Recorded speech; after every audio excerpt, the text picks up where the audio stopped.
Je sais pas vous, mais il m'est déjà arrivé par le passé d'être tellement entre guillemets en manque que je vais envoyer un message et après je vais me dire mais pourquoi t'as fait ça? Parce que tu montres à la personne que t'es en demande, tu montres à la personne limite que tu fais pitié, enfin je vous dis vraiment, hein, c'est pas à ce point-là en réalité. Mais pourquoi tu fais ça? En réalité, vous le faites parce que en vous, il y a un besoin énorme de sortir de cette souffrance-là.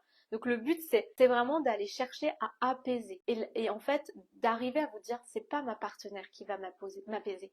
C'est en réalité le pouvoir, il est sur moi. C'est-à-dire que ce que je suis en train de chercher chez ma partenaire, c'est ce que je me donne pas à moi. Et souvent, on va revenir sur ces questions-là, de confiance en soi, d'estime de soi, de gestion des émotions. Et à ce niveau-là, ça va être super important d'aller regarder aussi au niveau de nos blessures. Si vous voulez, ce qui se passe quand vous avez aussi mal, quand vous avez votre partenaire qui vient vous déclencher, en réalité, vous venez déclencher en vous des blessures. Donc, il y a plusieurs formes de blessures, la blessure d'abandon, de rejet, d'humiliation. Et donc, du coup, par rapport à tout ça, ça va être de se dire, ok, quand je réagis comme ça, c'est simplement que je viens activer une blessure en moi.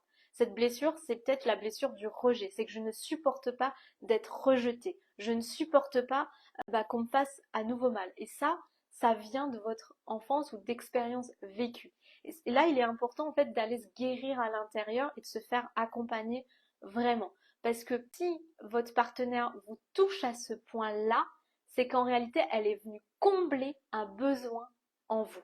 Et ce besoin, souvent, à ce moment-là, vous n'arrivez pas à mettre le point dessus.